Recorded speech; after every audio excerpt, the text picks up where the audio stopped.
Vamos a trabajar el tema de procedimientos de auditoría, que nos había quedado pendiente. Entonces, vamos a ir viendo distintas clasificaciones, distintas características. Entonces, una manera de clasificarlos es de acuerdo al objetivo perseguido.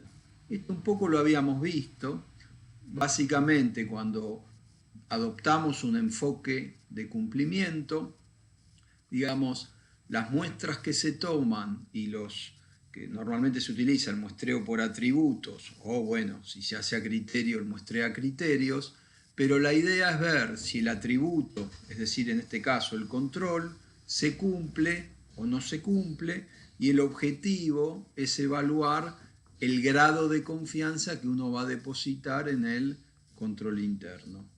En cambio, habíamos visto que cuando uno adopta un enfoque sustantivo, los procedimientos de auditoría apuntan a validar los saldos o bien las transacciones ocurridas en el periodo, es decir, ocurrencia, cuando estamos trabajando las cuentas de resultados relacionadas con las patrimoniales.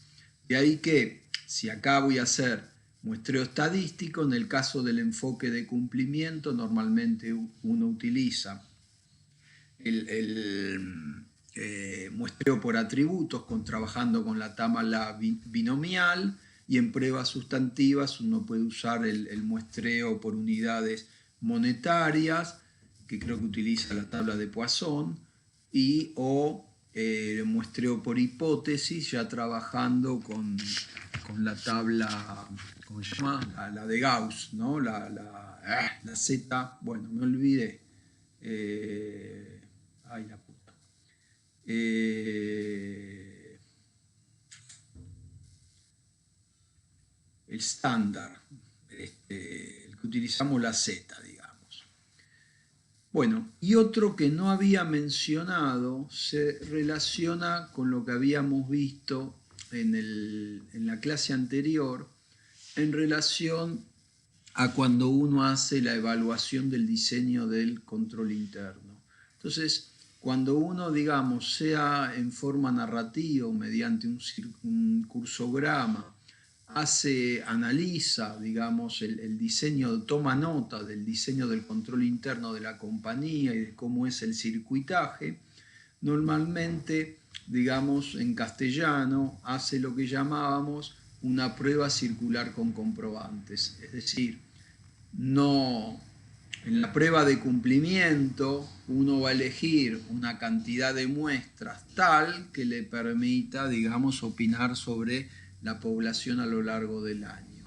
En cambio, en la prueba circular con comprobantes se elige una única transacción con la que se va recorriendo, digamos, todo el circuito, donde en definitiva el objetivo no es opinar acerca de una población, sino más o menos ver si lo que nos vinieron contando de cómo funciona el régimen de autorizaciones y la operatoria del circuito se lleva más o menos bien con lo que se hace en la realidad concreta en la compañía. ¿Ah?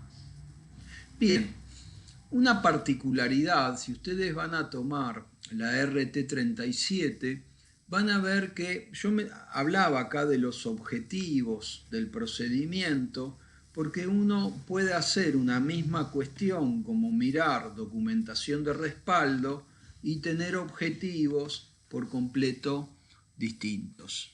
¿Ah? Entonces, los procedimientos de auditoría listados en la RT37 en rigor de verdad son unos pocos, ¿sí? No son más de, si ustedes toman con toda la furia, deben estar mencionados 7 u 8 procedimientos. Entonces, nosotros acá tenemos un listadito.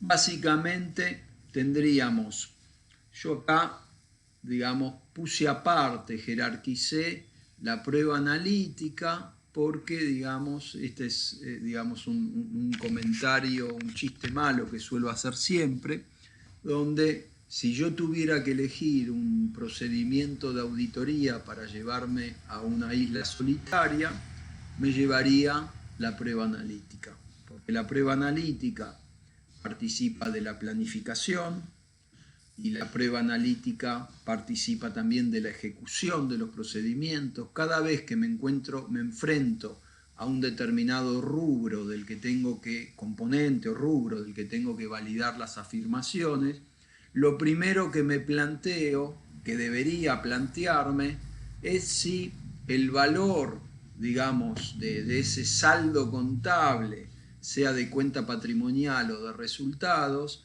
se lleva más o menos bien con la realidad y con lo que uno conoce de lo que es esa empresa y de lo que fue, digamos, el contexto de negocios ese año. Con lo cual, digamos, para que no nos pase un elefante, por eso siempre hablamos de razonabilidad, en un rubro contable, la recomendación es que uno siempre debería arrancar por la prueba analítica. ¿Ah? Y en la etapa de conclusión, lo mismo, volvemos a hacer prueba analítica para ver, bueno, se terminó el partido, esto quedó configurado de esta manera, bueno, nos parece razonable o no. ¿Ah? Entonces, por eso está mencionado acá como que, digamos, no perdamos de vista la prueba analítica. ¿Sí? La prueba analítica sería calcular ratios, calcular razonabilidad, comprobaciones en cierto modo matemáticas, pero que atienden más a la razonabilidad y no tanto a, digamos, que los cálculos estén bien hechos en, digamos, en una prueba digamos, de integración de un saldo, etcétera, etcétera, sino una cuestión matemática más ligada a la razonabilidad. ¿Ah? Bueno, por otro lado tenemos todo lo que es observación ocular, básicamente los arqueos de caja y banco y de inversiones, ¿no? O sea, todo lo que es tesorería y los inventarios. Después tendríamos la circularización a terceros de saldos u operaciones, entonces fíjense que acá participa un tercero, la compulsa con documentación de respaldo, y acá está lo que yo les mencionaba recién. Hacemos, o sea, voucheamos, vemos comprobantes, pero por ahí tenemos distintos objetivos. Uno puede ver un comprobante, por ejemplo, para hacer un walkthrough, o sea, para pasar por un circuito administrativo para ver si más o menos tiene que ver con el narrativo o el cursograma que levantamos, o puede ver comprobantes para ver si funcionan o no los controles, o puede ver documentación de respaldo para validar un saldo. Entonces, estamos viendo todo el tiempo documentación de respaldo, pero el objetivo de auditoría es distinto. Es más, en una prueba sustantiva, uno puede mirar documentación de respaldo para integrar un saldo con documentación de respaldo. O sea, yo tomé una muestra, en esa muestra vamos a ver cuando entremos a créditos que circularizamos, y cuando insistimos y no nos contestan, tenemos que hacer algo porque ese cliente cayó en la muestra. Entonces ese cliente de repente tiene un saldo al cierre de 1.000 pesos. Una manera de validarlo es mirar por evolución posterior si esos 1.000 pesos se han cancelado, con lo cual voy a ir a la búsqueda de los recibos y de que me aparezca en las planillas de ingreso de efectivo relacionadas con esos cobros. O bien, supongamos que el cliente no canceló su saldo a lo largo del periodo de hechos posteriores. La otra manera de validar los 1.000 pesos, si no me contestaron la circularización, es integrando el saldo con documentación de respaldo. O sea, me fijo todas las facturas y notas de débitos que componen ese saldo de 1.000 pesos al cierre. Otro procedimiento serían los cruces sistemáticos de integridad de información y correlación de los sistemas, o sea, el cruce de subdiarios con mayor, después que cuando llegamos al balance de saldos, que todas las cuentas del balance de saldos hayan sido procesadas en el armado, o sea, todas cuestiones de integridad del sistema contable. Otra cuestión, nosotros tenemos las preguntas a los funcionarios. ¿Tá?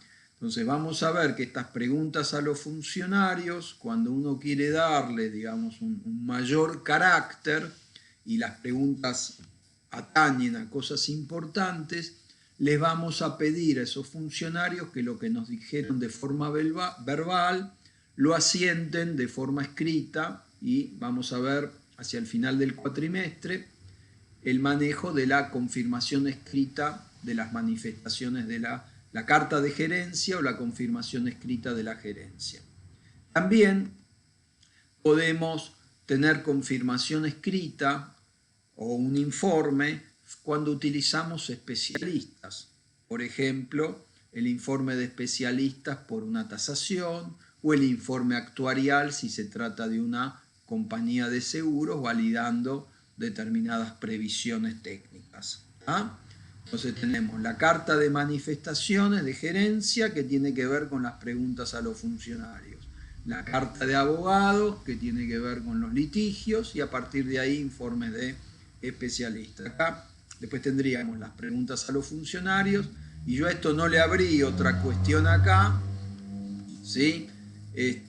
Porque ya no me entraba, digamos, ¿no? Pero tendríamos las comprobaciones matemáticas, digamos, asociadas a cada una de las cuestiones que lo requieran. ¿Tá? Bien. Esto sería, digamos, la tipificación, en definitiva, la naturaleza de los procedimientos de auditoría. Pero después tenemos otra clasificación de las pruebas ya sustantivas. Habíamos visto que en las pruebas de cumplimiento el objetivo era si el control se cumple o no se cumple, ¿sí? En una determinada muestra para después, digamos, poder opinar acerca del universo poblacional si vamos a depositar confianza o no. ¿Ah? En cambio, en las pruebas sustantivas el objetivo era validar un saldo o validar ocurrencia de determinadas transacciones. Entonces, básicamente las pruebas sustantivas se clasifican en dos grandes grupos. Las pruebas de detalle, ¿sí? Que tiene que ver con los procedimientos, con la mayoría de estos procedimientos, la observación ocular, circularización, mirar, digamos, documentación de respaldo de transacciones, pruebas sistemáticas, o sea, la mayoría de los procedimientos de auditoría son pruebas de detalle. Pero volviendo a las comprobaciones matemáticas, digamos, la comprobación matemática normalmente, si bien participa también acá, digamos, tenemos un segundo conjunto que ahorra mucha tarea, que son las pruebas analítico-sustantivas. No es prueba analítica, sino es una prueba analítico-sustantiva que estamos usando como prueba sustantiva. Son cosas distintas. Entonces, las pruebas analítico-sustantivas, digamos, más habituales, son la prueba global de amortizaciones y la prueba del valor residual, donde uno, digamos, captura información genérica de la empresa, genera una expectativa en relación al comportamiento de esas transacciones o de esa operatoria y dice, bueno, para mí, de acuerdo a mis cálculos, el saldo tendría que dar tanto. ¿Cuánto le da a la compañía? Y hay que tener mucho cuidado en las pruebas analítico-sustantivas de haberlas diseñado bien, porque a veces la diferencia con los montos informados por la compañía no tienen que ver tanto con que el saldo de la compañía esté mal, sino con que hay un problema en cómo uno diseñó la prueba o directamente la armó mal, o cuando fue a tomar algunas asunciones para esa prueba,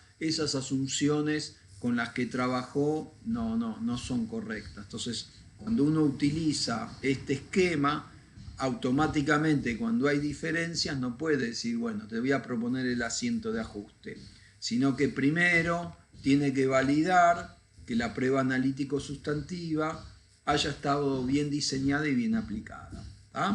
Entonces, las pruebas analítico-sustantivas, les decía, más comunes, son la prueba global de amortizaciones y del valor residual, que vamos a trabajar cuando veamos bienes de uso, y las pruebas de cargas sociales y de intereses, que también vamos a ver más adelante cuando veamos los pasivos por deudas sociales. Bien, otra clasificación de los procedimientos de auditoría tiene que ver con el grado de evidencia que aportan. Entonces, obviamente, cada vez que es un tercero, es una persona o un hecho independiente del ente el que aporta, digamos, si yo tengo integrar el saldo con documentación de respaldo o aplicar una circularización a los clientes, es mucho más confiable la circularización a clientes porque, digamos, es una comunicación que nos aporta un tercero y no surge de documentación de la propia compañía. Entonces, todas las personas o hechos independientes, la evidencia que uno obtenga de ahí, por ejemplo la circularización, es mucho más confiable que todo lo que uno, digamos, puede recabar generado por la propia compañía. Bueno, esto es elemental, ¿no? O sea, cuando la información nosotros, digamos, por eso hablamos de riesgo de detección, cuando el riesgo de control es bajo porque el sistema de control es efectivo, justamente depositamos mayor confianza porque todo surge de un sistema que se autocontrola. En cambio, cuando el sistema de control es débil, justamente porque es débil y es menos confiable, tomamos alcances de muestras más grandes. Lo mismo, todo lo que nosotros tomemos como conocimiento directo, un arqueo o un inventario, digamos, tiene mucho más valor que lo que recabemos por conocimiento indirecto. Recién mencionábamos, preguntas a funcionarios no tiene el mismo valor que la carta con manifestaciones a la gerencia, donde me ponen por escrito varias de las cosas que yo consulté o pregunté en el desarrollo de la auditoría de forma verbal y como me parecieron relevantes, le digo, no, esto quiero que me lo pongas por escrito en la carta de gerencia. Lo mismo, vamos a tomar como evidencia más confiable toda aquella que surge del personal de alto nivel jerárquico de la compañía en relación a lo que sería el empleado que no tenga nivel jerárquico.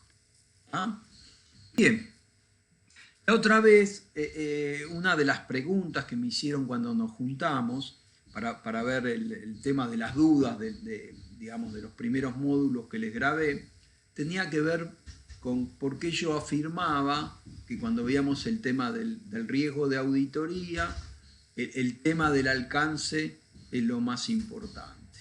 Entonces, bueno, agregué acá un par de diapositivas en relación con ello. Digamos, el alcance, digamos, vimos ya que cuando uno hace la planificación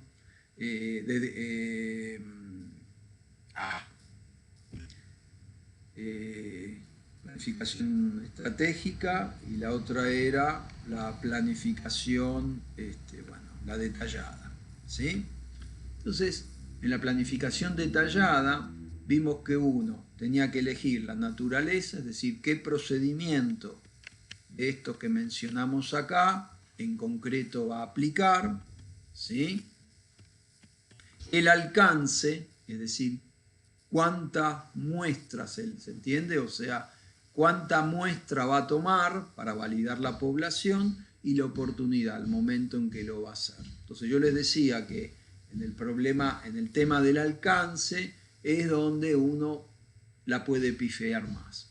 Entonces fíjense, yo tomo una muestra. Ya sabemos que en auditoría trabajamos con muestras.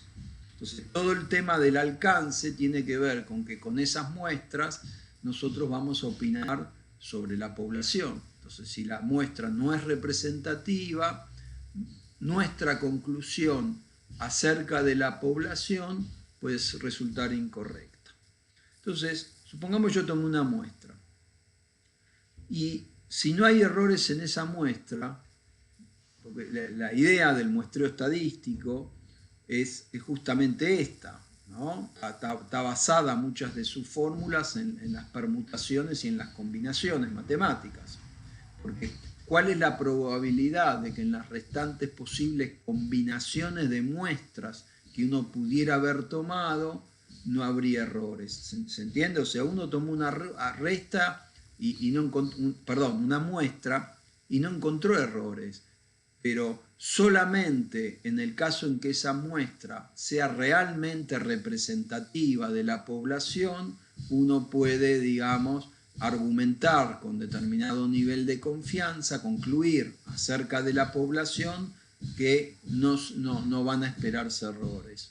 Lo mismo, muchas veces el auditor toma una muestra, encuentra errores, los corrige y se queda tranquilo. Y la verdad es que no es una fuente de tranquilidad, porque uno debería preguntarse acerca de la probabilidad de que en todas las otras posibles muestras que uno podría haber tomado no se presenten errores de similar o aún de mayor magnitud.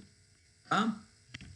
De ahí que, digamos, a veces, cuando tenemos grandes poblaciones, siempre conviene el muestreo estadístico.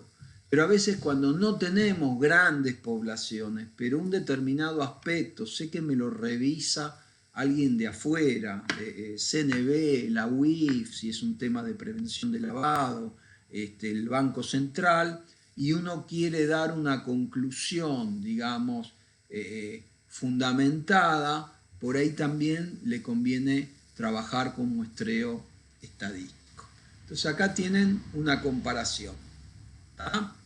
Entonces, normalmente el no estadístico uno elige una muestra. Yo qué sé, tengo 2000, el universo poblacional son 2000 transacciones o 2000 clientes o 2000 carpetas, lo que fuere. Uno dice, bueno, voy a ver 20, voy a ver 30, voy a ver X. Bueno, ¿por qué 20? ¿Por qué 30? ¿Por qué 50? O sea, en realidad uno puede estar discutiendo todo el día y realmente para saber, digamos, si las carpetas que eligió, las transacciones que eligió son suficientes y me permiten opinar acerca de la población, uno en rigor de verdad se tiene que remitir al muestreo estadístico. ¿Se entiende? O sea, si yo estoy discutiendo con alguien a quien le estoy revisando su trabajo y nos ponemos a discutir si la muestra que tomo es representativa o no representativa, se resuelve en 5 minutos.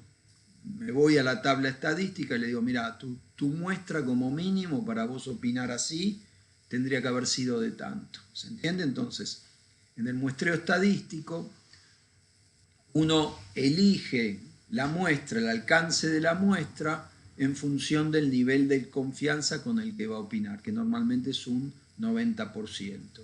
Y la otra cosa que fija es el grado de precisión establecido, o sea, la confianza. El grado de precisión, si es un muestreo sobre saldos, es la materialidad que uno le va a permitir al saldo. Es decir, yo voy a admitir errores y el saldo es de 1000 me puede dar entre 950 y 1050. ¿Se entiende? Entonces ahí mi grado de precisión o materialidad que le admito a ese saldo que estoy evaluando es de 50 pesos. ¿Tá? Entonces, o en control interno, el grado de precisión tiene que ver con el grado de confianza que yo, como yo quiera calificar a ese control interno. ¿Ah? Entonces, el tipo que es conservador, por ahí, termina viendo mucha más, digamos, tomando muestras mucho más grandes de la que debería haber tomado. En cambio, cuando tengo universos poblacionales muy grandes, uno realmente se ahorra mucha tarea porque a partir de, digamos, 10.000 ítems, la cantidad de muestras que hay que tomar, digamos, no varía. Siempre son las mismas. Entonces, en muestreo no estadístico, normalmente uno trata de el universo poblacional, de tratar de abarcarlo por completo. Entonces va a tomar operaciones, obviamente, las más significativas, algunas con saldo pequeño, los saldos que no tengan movimiento, yo qué sé, algunas, si estoy validando créditos, algunas cuentas que tengan saldo acreedor, ¿se entiende? O sea, en el criterio ABC la idea es que, digamos, todas las cuestiones quedan abarcadas y obviamente vamos siempre a privilegiar las que tienen monto más significativo. En cambio, en el muestreo estadístico se requiere una relativa homogeneidad, con lo cual los saldos chicos uno puede armar una categoría y no aplicar muestreo estadístico. Y si tengo pocos saldos que son materiales, clientes importantes, por ahí esos clientes, digamos, los miro aparte. ¿Se entiende? O armo otra muestra. ¿Ah? Bien. Entonces, esto normalmente lo aplica casi todo el mundo, sobre todo en las pymes, pero la verdad es que es recomendable a veces hacer un esfuerzo y adquirir, digamos, esa herramienta estadística por los dos motivos que les dije, para que la conclusión, digamos, sea realmente oponible ante un organismo de contralor y aparte por ahorro de tareas. ¿Ah? Entonces, acá las conclusiones normalmente son más de sentido común. En cambio, en muestreo estadístico tienen que ver con estas dos cuestiones, el nivel de confianza y la precisión establecidas. ¿Ah? Bien, por último, nos queda el tema de los papeles de trabajo. Entonces, esta es una cuestión importante. Cada cosa que hace el auditor tiene que quedar documentada en papeles de trabajo. ¿Ah? Si el auditor no tiene papeles de trabajo, es como que no hizo auditoría. ¿Ah? La segunda cuestión, cada maestro con su librito. Pero la idea del papel de trabajo, o sea, cuando uno lo van a revisar, es que, digamos, cualquiera que lea de, bueno, vos cómo llegaste a esta opinión. Bueno, yo llegué a esta opinión porque hice estos procedimientos, esto, lo otro, planifiqué así, así. Todo eso tiene que constar en los papeles de trabajo. Y el papel de trabajo tiene que estar armado de manera tal que cualquier persona, digamos, obviamente con la debida formación, pueda entender qué es lo que hizo el auditor para, digamos, llegar a una conclusión sobre un determinado objetivo de auditoría. Tienen que ser claros. ¿Tá? Y en el caso de equipos de trabajo, tiene que, digamos, quedar asentado en el papel de trabajo quién realizó el trabajo y quién lo supervisó. ¿Tá? La RT37 modificó el plazo de conservación y ahora es el plazo legal que normalmente tiene que ver con la prescripción, que son 5 años o 10 años el mayor. Con lo cual, a partir de la RT37 hay que conservarlos durante 10 años. ¿Ah? Bien, entonces les decía, la idea es que cualquier persona que vaya a revisar papeles de trabajo tiene que poder entender qué es lo que hizo el auditor para validar un determinado objetivo de auditoría. Obviamente, como mínimo, ese papel de trabajo tiene que tener identificada la compañía y la fecha de cierre a la que corresponden los estados contables de esa compañía que se están auditando. Por otra parte, hay veces que uno utiliza ciertas cuestiones, es como que surfea, ¿sí?, por los papeles de trabajo. Entonces las cosas que ya hizo no las vuelve a hacer, sino que remite. Entonces, para poder manejarse entre los distintos papeles de trabajo, la idea es que uno tenga una referenciación numérica, alfanumérica, como para, digamos, remitir de un legajo a otro legajo. ¿Tá? Obviamente, en el papel de trabajo tiene que quedar constancia del objetivo de auditoría perseguido, los procedimientos que se aplicaron y la conclusión o las observaciones acerca del objetivo de auditoría, la fecha y firma de quien lo ejecutó y la firma de la persona que lo revisó o supervisó. A partir de ahí hay infinitas maneras de armar un legajo, o sea, en realidad cada uno, mientras uno cumpla estos lineamientos generales, uno arma los papeles de trabajo como quiere, como se le dé la gana. Entonces, lo que yo les voy a dar ahora es más o menos un lineamiento de cómo normalmente se organizan esos papeles de trabajo, ¿tá? Entonces, para todo lo que es de tipo estructural, normalmente tenemos un legajo de información permanente. ¿Se acuerdan que cuando vimos la clase de planificación estratégica, yo les decía que hay un primer acercamiento al cliente donde uno captura toda la información legal, societaria, fiscal, previsional, etcétera, etcétera. Con lo cual, digamos, el acta de constitución de la sociedad, los estatutos, todos los títulos de propiedad de todos los inmuebles de la compañía, las participaciones que tengan otras sociedades, quién es su controlante, los contratos importantes, todo eso uno le saca fotocopia y de alguna manera tiene que incorporarlo a un legajo de tipo permanente, que cuando hay novedades, hay cuestiones que van a ir nutriendo año a año ese legajo permanente. Una descripción del negocio. ¿Se acuerdan que habíamos hablado de aspectos macro y microeconómicos? O sea, un memorándum narrativo describiendo los principales clientes, los proveedores. ¿Se acuerdan que habíamos hablado de insumos críticos, el mercado en que opera la compañía, los riesgos, la estacionalidad, etcétera, etcétera? ¿Ah? Temas financieros, si hay préstamos de largo plazo, determinadas líneas de crédito, con qué bancos opera, y las cuestiones más fundamentales, impositivos previsionales. ¿Ah? El legajo de planificación, nosotros asumimos que estamos en curso. Entonces hay una visita preliminar normalmente al cliente de planificación donde uno, digamos, ya conoce, no es que copia y pega lo del año pasado, sino que lo ideal es que uno vaya al cliente y se fije si, digamos, todo el narrativo que tenía acá de antecedentes del negocio sigue en pie.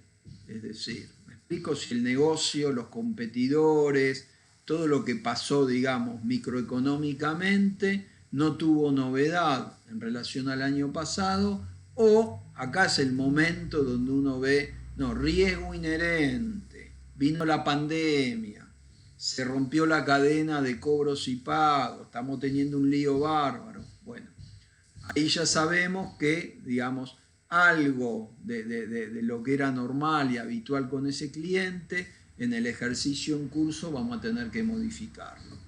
Lo mismo, si cambió el sistema administrativo y de control interno, no puedo basarme en todo lo que estuve haciendo en años anteriores. La otra cuestión de las observaciones de la auditoría anterior, uno, digamos, van a saltar, digamos, aspectos de riesgo, cuestiones que se identificaron, o sea, cada vez que uno identificó un determinado error y metió un asiento de ajuste, en el fondo detrás siempre tiene que haber una causal, y esa causal no es otra que un riesgo de control, o sea, algo que tenía que funcionar no funcionó. ¿Ah? Con lo cual las observaciones de la auditoría anterior van a nutrir, digamos, la naturaleza o el énfasis que le demos a determinados procedimientos. ¿Tá? Entonces, a partir de acá, vamos a definir los rubros que planteen un riesgo inherente, o sea, entramos a todo lo que habíamos visto como planificación estratégica. ¿Tá? Vamos a definir nuestra estrategia de auditoría para ese año, si mantenemos la del año anterior o tenemos que hacer algún retoque.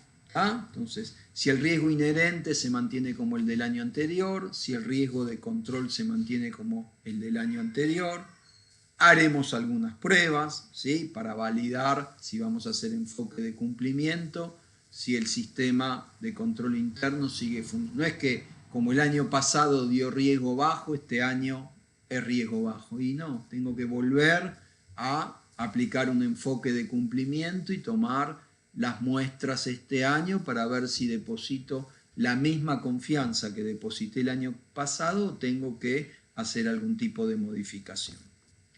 Después tenemos el legajo corriente, donde hay una parte general que es lo que uno vuelca, vamos a ver en la etapa de conclusión, o sea, las últimas cuestiones que uno, digamos, recaba al terminar la auditoría, es decir, el balance de saldos con todos los ajustes, o sea, el último que nos quede, ¿sí?, con el que vamos a hacer el armado de los estados contables, que no lo puse acá, pero bueno, va de suyo, la evaluación de hechos posteriores, la carta de abogados, ¿sí?, la evaluación de contingencias, el resumen de la lectura de actas de directorio asamblea, la carta con manifestaciones, el estado de libros rubricados. Normalmente la mayoría de cosas que va en el legajo corriente, en la parte, los asientos de ajuste propuestos, ¿sí?, el resumen de asientos, ¿no?, de asientos de ajuste propuestos, que tiene que ver también con la carta con manifestaciones de la gerencia. Ya vamos a ir viendo que ahí, digamos, va en cierto modo la cuantificación de los asientos que se propusieron y que no fueron aceptados por el cliente.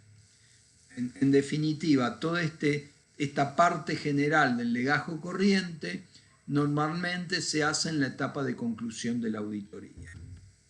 Y después vamos a tener el legajo de los rubros, donde normalmente la primera hojita es la hoja llave, que es la hoja donde se hizo el armado de los estados contables, o sea, la hoja en donde van a ir cómo quedaron los saldos finales de ese componente a efectos del armado.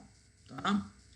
La conclusión en relación al rubro, ¿sí?, una hojita de observaciones, de control interno con los ajustes propuestos y si hay sugerencias para las próximas auditorías.